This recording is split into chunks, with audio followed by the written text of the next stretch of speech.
Ed Krasenstein recently on X posted something about the Emoluments Clause. It might have been he and Brian, but it might have just been Ed. I didn't look that up. Anyway, they posted related to the Emoluments Clause in Donald Trump. And Donald Trump made a quirky little statement about George Washington, something or other, and Ed took objection to that.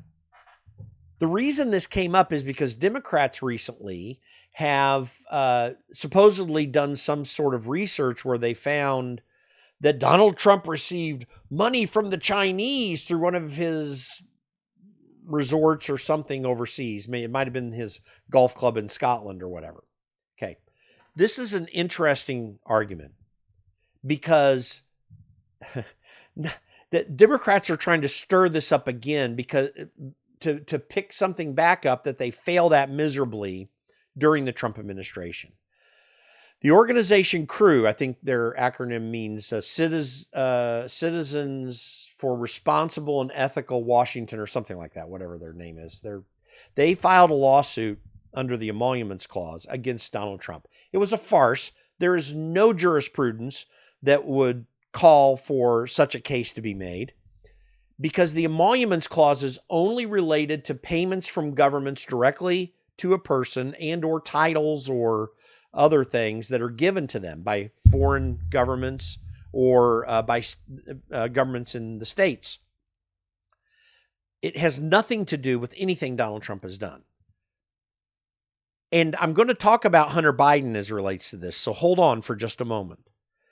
Donald Trump owns businesses, and some local businesses in Washington, D.C. area were concerned because they felt they were losing business since it was their perception that Donald Trump's businesses, particularly Trump International, which he no longer has a financial interest in, which is the hotel in downtown D.C. that's in the old post office building that he refurbished, and the Trump golf course out in Virginia.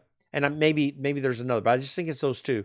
And there were businesses that thought that they were losing business because these Trump-named properties, due to the fact that Donald Trump was obviously a big name in the news and people were supportive of him going to these things, maybe in greater numbers, they thought that they were losing business because of it. First of all, that's hard to prove. It might be the case, and maybe there's some way to prove it, but that's very hard to prove because maybe their businesses are just crappy. So the Emoluments Clause does not envision those sorts of payments. And when it comes to the international aspect of it, that would be the case also, because the money coming in from whatever source it may be is being given for services rendered by those businesses of Donald Trump's. Now, why is that not a problem? Because if they are doing a fair market value payment for those services, then Trump's businesses have to bear the cost, and the people making the payment are making the payments in an appropriate way. The only time that the Emoluments Clause might come into play is if Donald Trump received a direct payment from some foreign government. The two emoluments clauses that relate to the president are in Article 1, Section 9, Clause 8 of the Constitution, and Article 2, Section 1, Clause 7 of the Constitution. Article 1 is related to Congress, and Article 2 relates to the administration and the president. They are clearly not designed for this purpose. The Supreme Court threw them out as moot.